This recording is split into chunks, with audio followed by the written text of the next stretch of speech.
Hi, everyone. Welcome back to Mejorar Mi Vida Coaching. I am Lizette Sandoval, and I have a guest, and she is... Hello, everyone. The short way is Charlie. My full name is Elena Carlotta Manavis, and I'm a coach as well, a business consultant and developer. That's right. And the reason my friend, because she is a friend, she's I consider her a colleague, a friend, and a fellow coach. And the reason she's on is because I think Elena, I call her Elena. I can't call her Charlie for some reason, but sure. I call her Elena. Elena is, I feel, a time management guru. I say that she is a specialist when it comes to this. She always knows the best apps and the best software and the best everything that you can put in place. So we always swap ideas, what I'm using, what she's using, and she always has something new. She always pulls it out from her little bag of tricks, and it's true. You know I'm right. So Elena, this week on Mejorar Mi Vida, we are concentrating on time management and basically getting to your personal goals.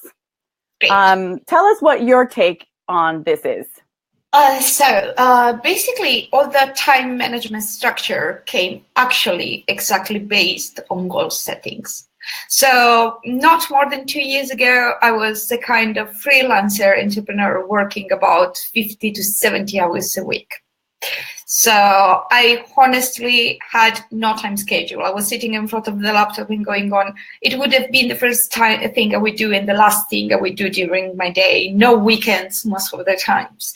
And I was cheating on myself, saying the fairy tale, as long as you do a job you like, you don't feel like working. But I was missing out everything else. And business-wise, I was getting way less results, because I couldn't actually focus. My goals were not set properly, and I was actually wasting time, keeping myself busy, using workaholism really to fill my time and not achieving much. So you're, I'm sorry, I'm just going to interrupt there. It's basically you were all over the place. You did not have a structure. I did touch on this last week when I talked about how your day and agenda should look like. And I paralleled it as a road trip and a map. So, if you're going to plan a road trip, you got to have a map. You got to know where you're going. You got to know your breaks and your stops. So all of this is helpful. But what did you do? So finally, at the end of the day, you were like, I'm not going anywhere. I'm working too much, all these hours. I'm not achieving the kind of money that I want. And what did you modify? Exactly. So I started absolutely using, first of all, I decided some office hours. Office hours means I will be working Monday to Friday, Saturday and Sunday are sacred. So it should be really an exception that I will be working in these days. And Monday to Friday, I decided which time I will be available to work. Okay, so you said... this is the start time and end time. Exactly. This was step one. This is what I talk about all the time. Yeah. Okay. Because starting from this no timeline, being accountable when you have absolute freedom is the biggest challenge. So I decided this. I stated this in the first place. Second, I started, as you said, I'm an early adopter. So I'm actually testing every app. I'm giving some sort of couple of weeks, 1 month allowance to test. And then I choose which structure of apps are actually helping me. So the first thing I did was tracking my time.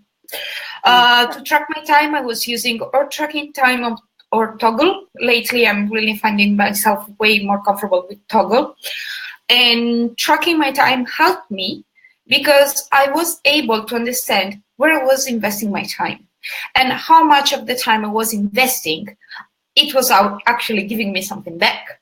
So it doesn't make sense if I'm working 8-10 hours a day, for instance, blogging or dealing with paperwork or replying to emails, and is not getting me anything because I was realizing it was all time I was actually wasting. I should have been out there to work on my own business development, networking, and doing things. So tracking my time has been step one. Is the first task I give to everyone reaching me out, and it's really giving us a clear vision of what So we're I'm doing. going to stop you there for a second. So you said you use Toggle. Yeah. What's another? Do you know another one that you can use online? Sure. Another one Because is because last week, was it last week or this week? I think it was this week. Yeah, this week one of my top advice is to track your time. Yeah. I'm old school, and I'm old school because I'm like, I use a paper and a watch and a timer, and that's it. I track my time that way. I'm old school, and you know that, but then you're the one who's like, use an app, like it changed your life. So you use Toggle. What's another one that you can suggest? Tracking time or hours? Tracking time is another one, and hours is another one as well. So these are the three top I've been using. The real, let's say, revolution in Toggle for me was actually that I'm available. It gives me the possibility to define which tasks are billable and which tasks are not. So you can actually see from a financial perspective where I'm investing my money. So am I getting paid to do that? And in the first diagnostic phase, it's quite useful. Okay, so definitely, I mean, we're totally in line with what we both agree that tracking time is number one in order to see which ones work and where are we wasting our time. So let me ask you, what, besides Toggle and all these other tools that you use, did you have a personal goal last year, and what other things did you put in place besides tracking your time? So basically, tracking my time was a tool, not a goal. In 2017, I decided that I'm going to work less and be more focused.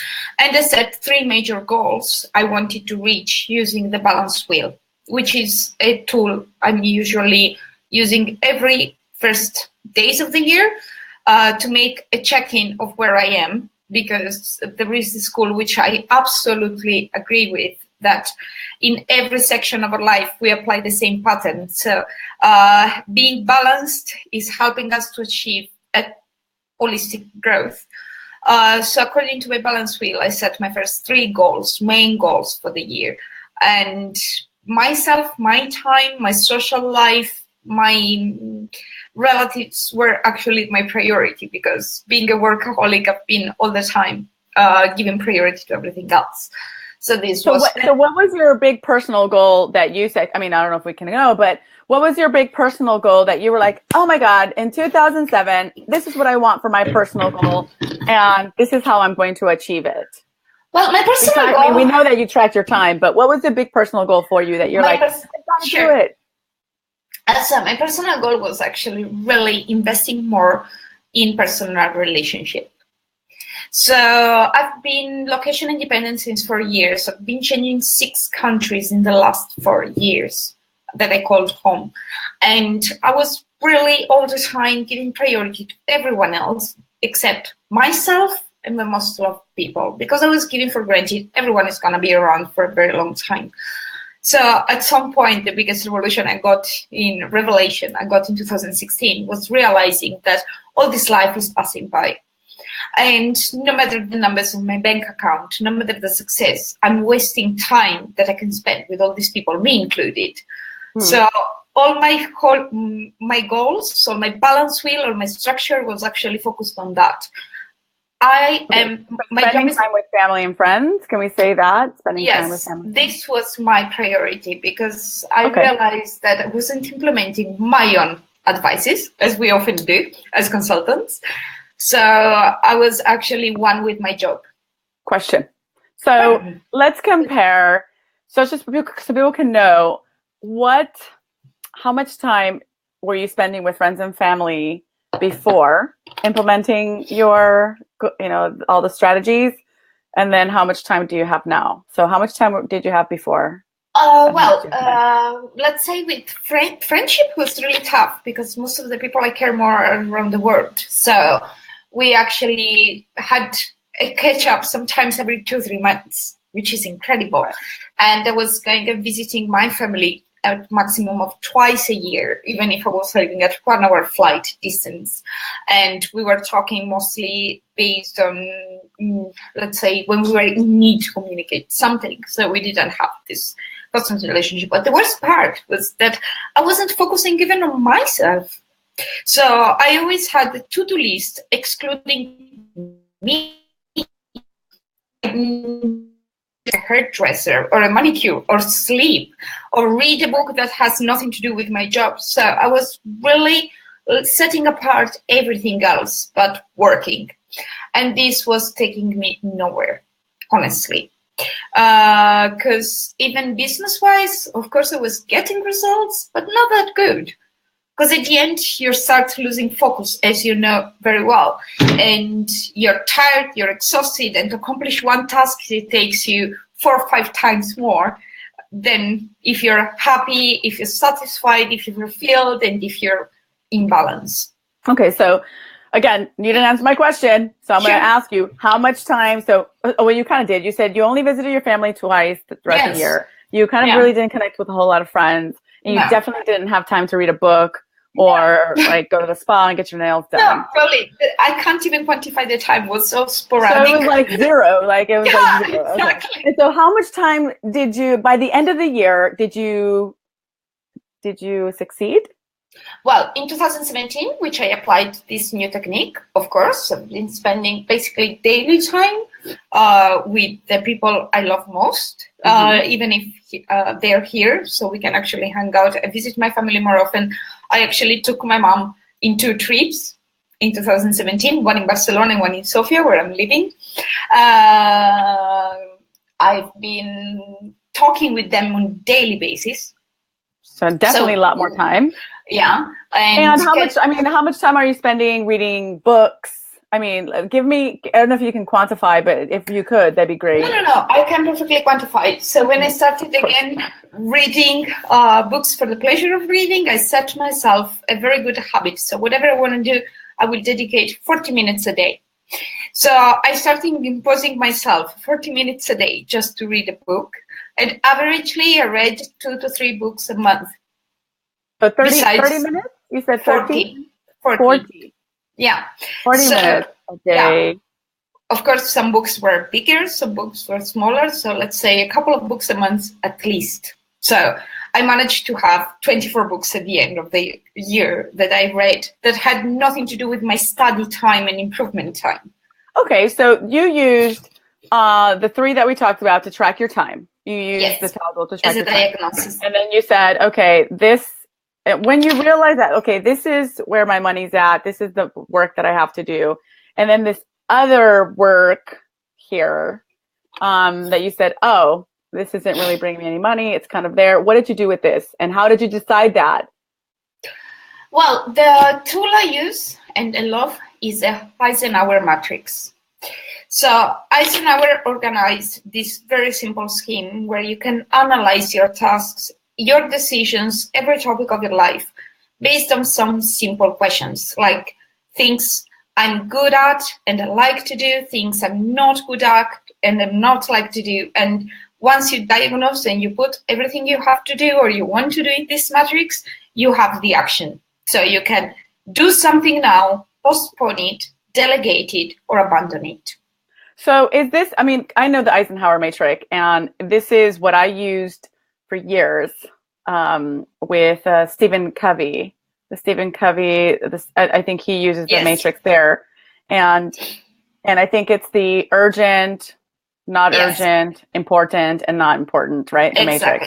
Exactly. So you basically look, and in there it talks about, like you just said, what is the thing that you're going to be working on, what thing you can delegate, what thing that you can focus on. Right. And it's funny that I used this years ago, and I used the matrix. I used to do the matrix, and I used to do it every day and be really diligent because I bought the planner, and so I was doing it. And slowly I got out of the habit of doing the matrix, but I always used the same theory. Exactly. It's a mindset. I just started using it in my mind. I'm like, well, you just kind of set what's important. You got to get done. And so reading up on my stuff, I was like, aha, this is the matrix. And you're right. You and I do use this. And I never had the word because it was a Stephen Covey.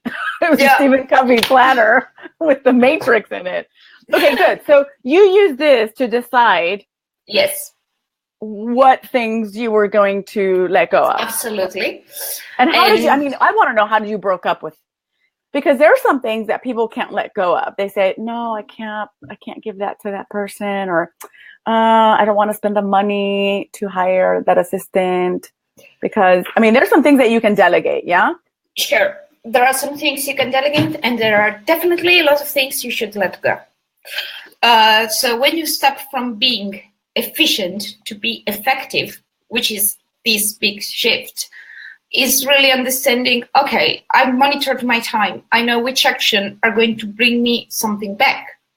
Financially, as knowledge, as improvement in the long term or in the short term. So most of us are really keeping busy with things that are going nothing, cut off. Some of us are really running these huge battles with ourselves on doing things we're really or not good at, or they're not making us happy, and we waste plenty of time. But these things has to be done.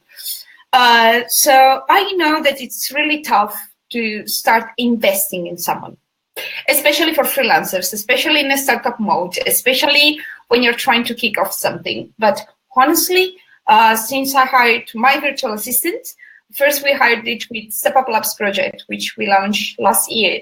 And then I actually start improving my package with her and hiring her also for me and doing another bunch of stuff. I realized that I have plenty of time. I'm way more efficient. I'm not wasting that much time, and then gaining way more. Okay, but what I want the people to understand is that some people cannot make this decision and say, I can't hire her just yet. And then there's excuse after excuse after excuse, and then the year goes by.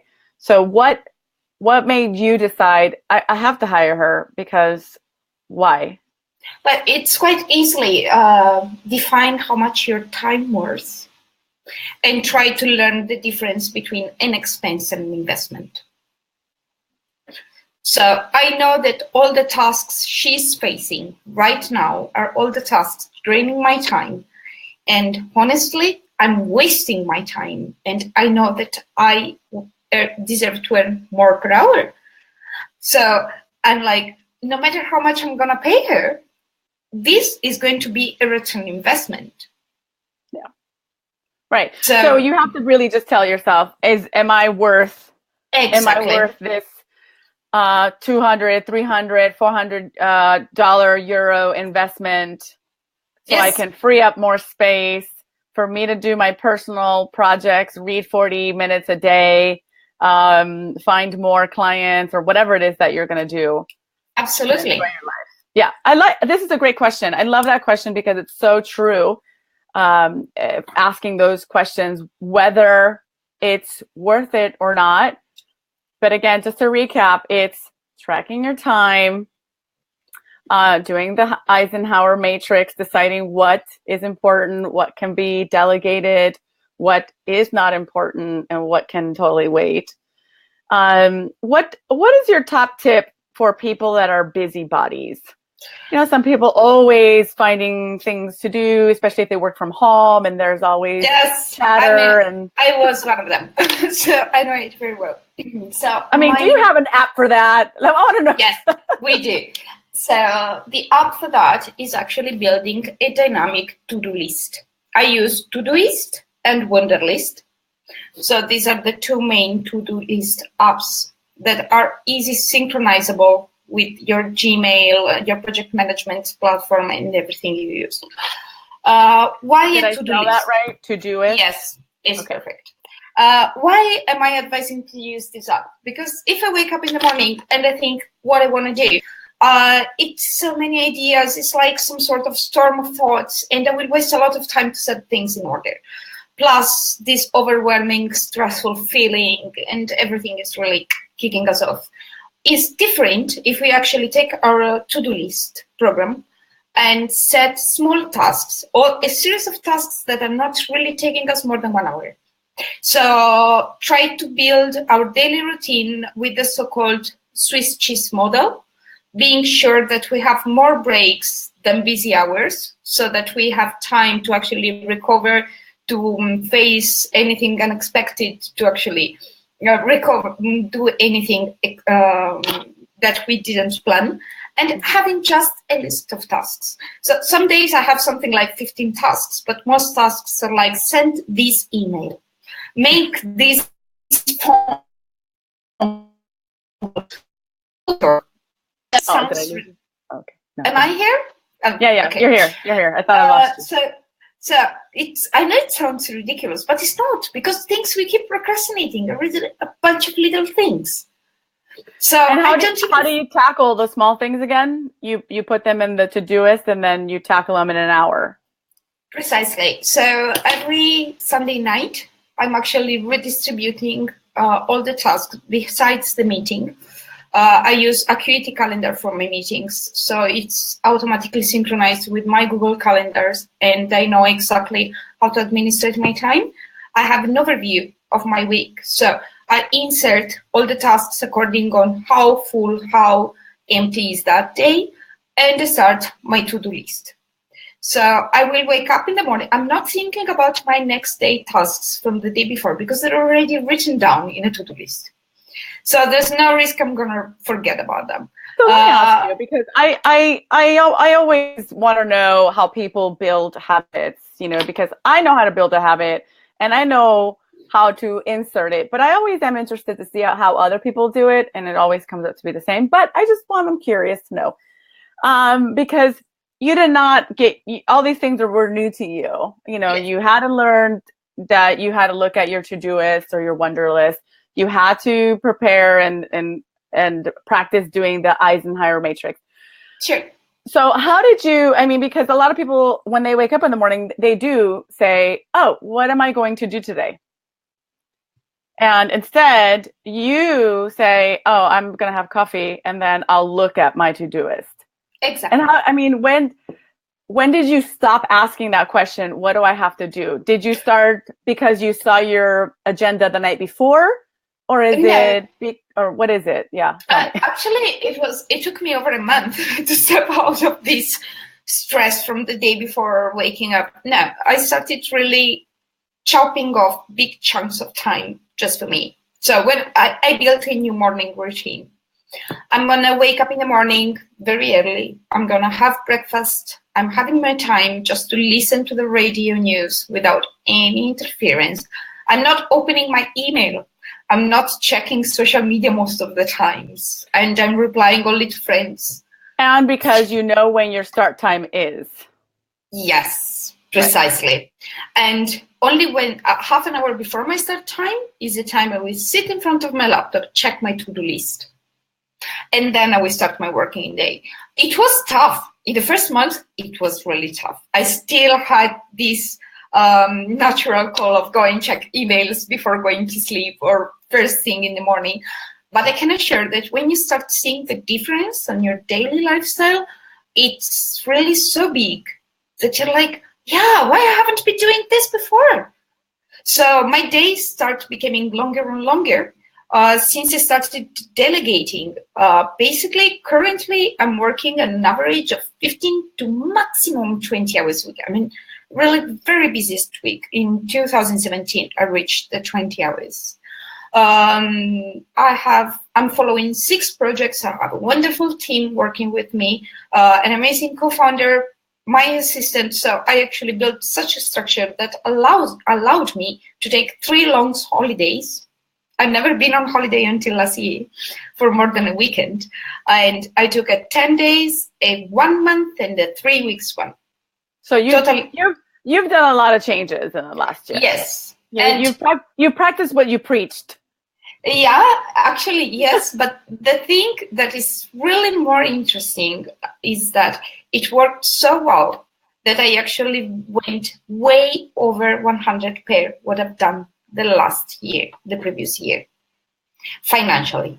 So most people are really scared of taking this step because they're like, I'm going to lose customers, I'm going to lose money, No. I'm living proof that is the opposite. Yeah. Exactly. Well, I want to still go back to that month that you needed to practice this. Yes. What did you tell yourself? Did you tell yourself, no, it's okay, I don't start work until 8, and at 8, I can look at my list? Well, I was telling myself something else, honestly, and it was that even if tomorrow, for any reason, I will change job, it will still be me. So the priority never has to be my email or what's going on in my business or whatever, but it's me. And I deserve 1.5 hours for myself. I love that. So you told yourself, yes, me first, and then everything second. Yes. And that starts at 8 o'clock. Yes. Or whatever time, and that's it.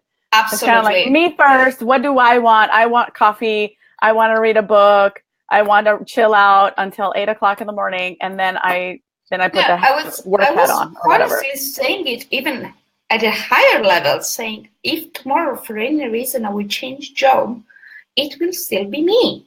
So I was trying to detach by my business life. Because, of course, I'm working a lot. I'm really committed to my business and I'm really committed to my customers, as most of them can say. But I was really detaching psychologically from my business life. It's going to be me. I'm going to be happy. I'm going to be satisfied. I'm going to be full. And I'm going to enjoy every day, even if for any reason tomorrow I will change job. Yeah. So this is what helped me going through this month of bad habit. Because I really like that, huh? And this is very interesting that you say this, because this is for me and my clients.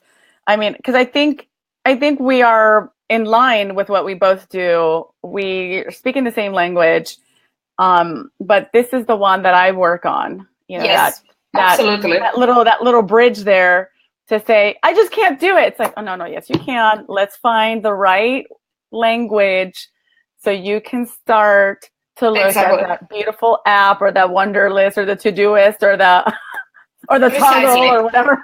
This has been my mantra to myself. So it was really what helped me taking the leap.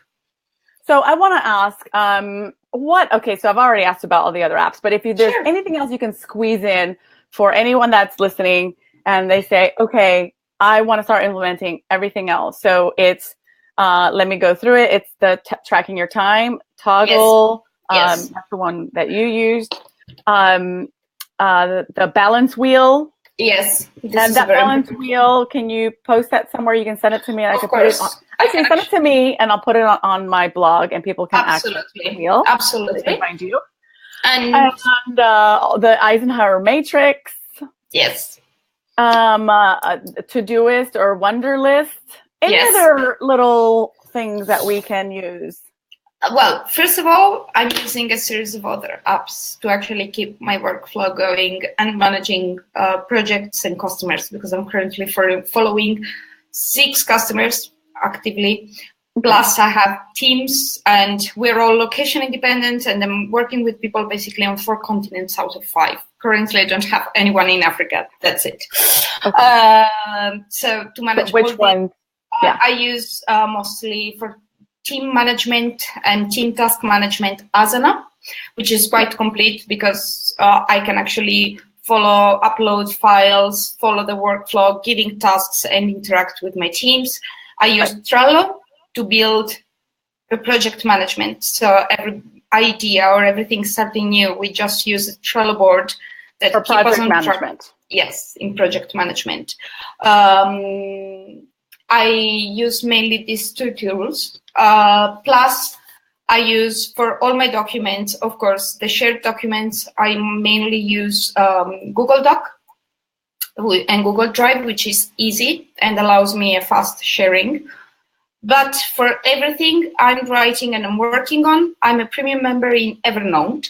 And probably Evernote is a lifesaver app for me because I can actually create notes about anything. I have notebooks, and in the premium version, it's scanning documents and business cards and retrieving the information and creating a contact.